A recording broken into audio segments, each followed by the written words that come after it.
Hi, everyone, and welcome to Conversations on Data. I'm your host, Havish Madhupati. Today, I want to talk about online courses. In the last few years, the conversations around online courses has become very prominent, especially for business school students, as well as for people in the corporate. The challenge is not that there is a dearth of content. On the other hand, the challenge is that there is so much content out there that it becomes very difficult to identify what is relevant for us, what is not, in what order should we be doing these courses, and how to make it a part of our learning pathway. So there are a few things that I want to address. First, I want to talk about whether courses are important or not, and if organizations are really looking at the number of courses you have done when you prepare your resume or your portfolio. The second thing I want to talk about is how do you pick the right courses? The third thing is the pace with which you should be pursuing and completing these courses. After that, I want to talk about how YouTube should become a very integral part of your learning. Then we will discuss the importance of micro subject matter experts. And then finally, I want to talk about the importance of books. Let's get started. Those of you who know me know that I work extensively with business school students. I teach at top 50 B schools around the country. I judge various competitions. I interact with students on a daily basis. At any given moment, there are many students who are doing their live projects with me. In fact, I was checking the other day. Last year, I had more than 200 students who did the live projects with me in different areas in data. So very clearly, courses are important. I think that part we are very clear with, and everybody agrees on that. But do organizations really care about the fact that you have written 5 lines in your resume saying that the course has been done by a certain place? I don't feel so. I work with a lot of CXOs and a lot of CHROs who tell me that maybe 5 years back, the mere fact that you have done an online course gives you some brownie points. But today, things have changed since a lot of organizations are giving you courses for free. In addition to that, a lot of free content is available on the internet. Simply the fact that you have completed courses and you have 10 bullet points on your resume is not sufficient. On the other hand, organizations are looking more at the learning. So when you say that you have done a 10-hour course on Python, for example, have you created a project? Have you created a portfolio? Do you have a GitHub repository? Have you written an article on Medium? Have you created a YouTube video? These are the sort of things that will really help you articulate your learning to the interviewer sitting on the other side of the table. So yes, courses are important and remain important. And organizations definitely look at the fact that you have done them. But simply completing them is not going to hold you, or rather give you a lot of weight. You have to be able to articulate that, communicate that learning to the other person. When it comes to selecting courses, that's also super important. Since there is an overabundance of content available, auditing is crucial. For example, whenever I do a course, and I do about 200 courses a year, I always watch a few lectures. I go and see the profile of the individual on LinkedIn. And the reason I do a lot of research is because I want to see if the course is fit for me or not. Simply a 4.9 out of 5 might not be the only criteria, because maybe the course is too advanced for you or too simple for you. And if you're investing your money, time, and effort into a course, you better be sure that that time is going to give you an ROI. The time invested will give you a return. And on the same note, I would also like to say that leaving a course midway is not shameful. So I give this analogy that if you go to a restaurant and you purchase some food and you don't like what you have been served, but you have already paid for it. Will you still eat it just because you don't want to lose the money that you've already spent on it? Maybe not. This is the same logic that has to be applied to courses as well. Of course, today I have become smarter, but when I started doing online courses way back in 2013, I remember around 13, 14, Simply Learn was one of the first places from where I purchased a few courses on Excel. Even though I found the courses fairly bad, I still completed it because some level of gratification was there. The fact that I completed it and I got 100 out of 100 in the final quiz made me feel happy. But see, the truth is that I did not really learn much. And the same thing happens to this date as well. I have access to LinkedIn Learning and I audit a lot of courses, and maybe I don't even complete them. So a lot of courses I leave midway, either because I feel that I want to come back to it maybe after some time, or I feel that it is irrelevant for me, or maybe I feel that I should be pursuing something else at that moment.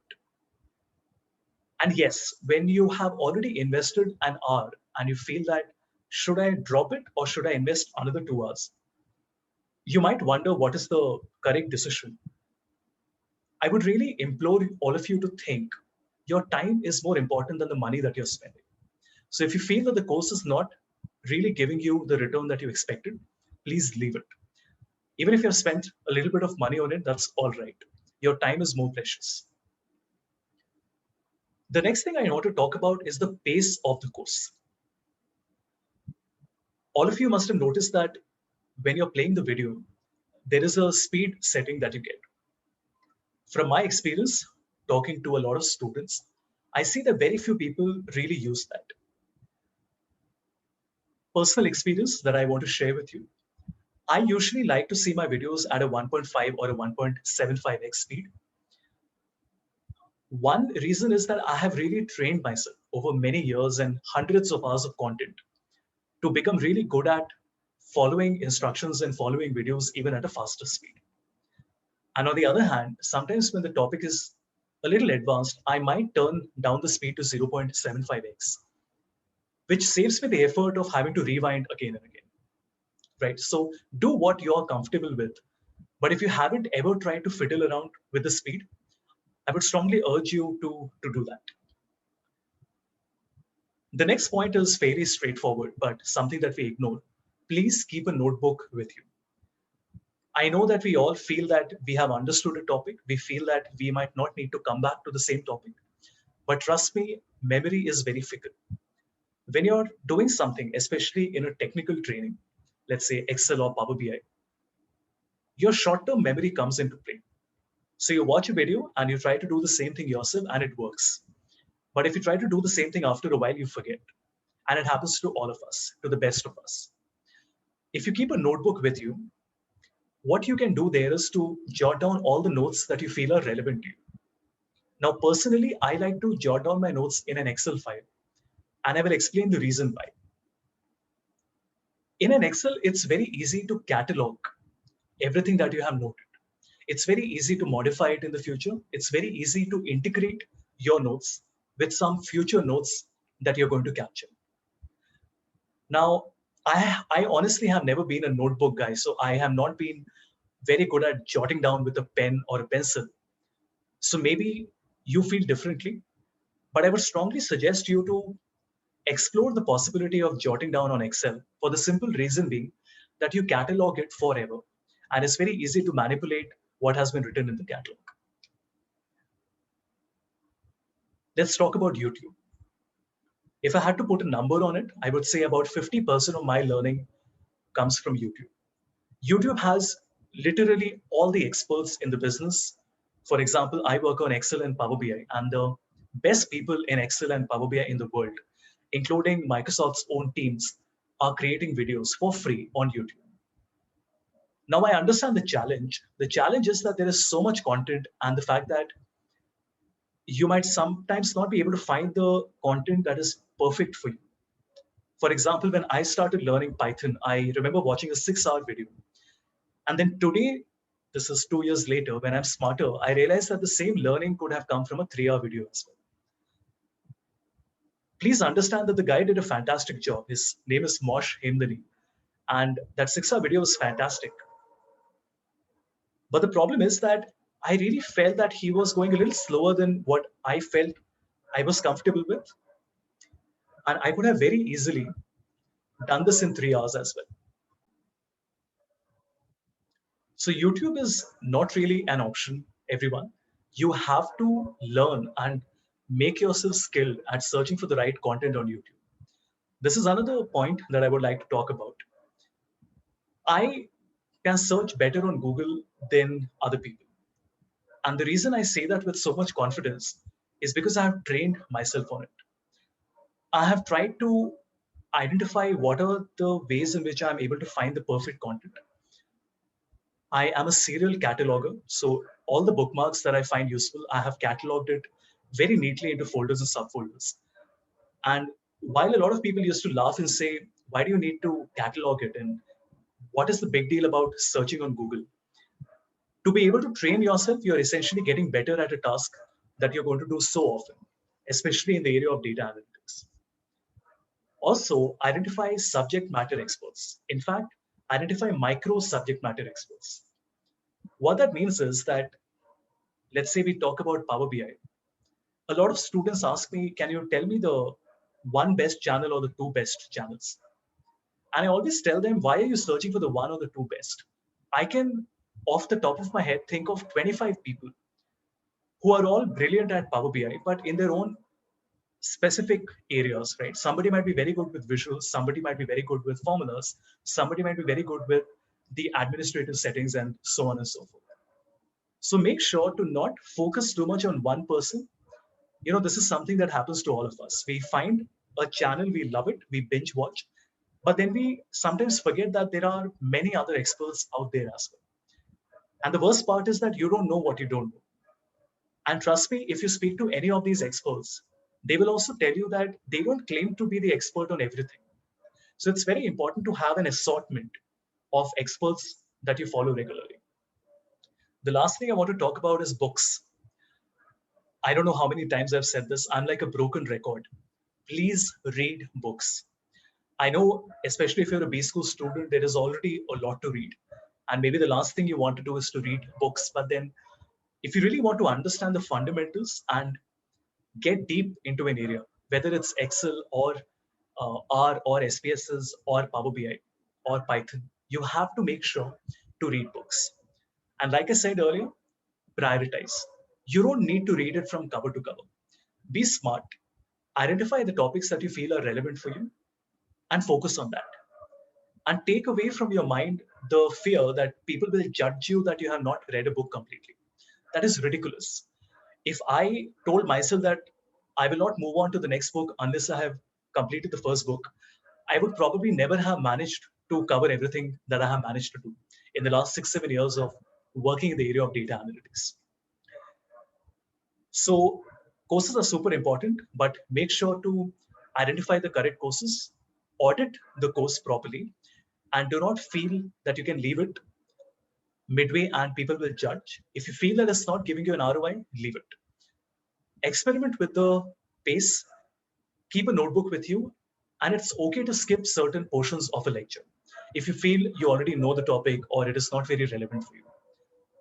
YouTube is difficult, but it is necessary. You have to make yourself good at searching for stuff on YouTube and Google.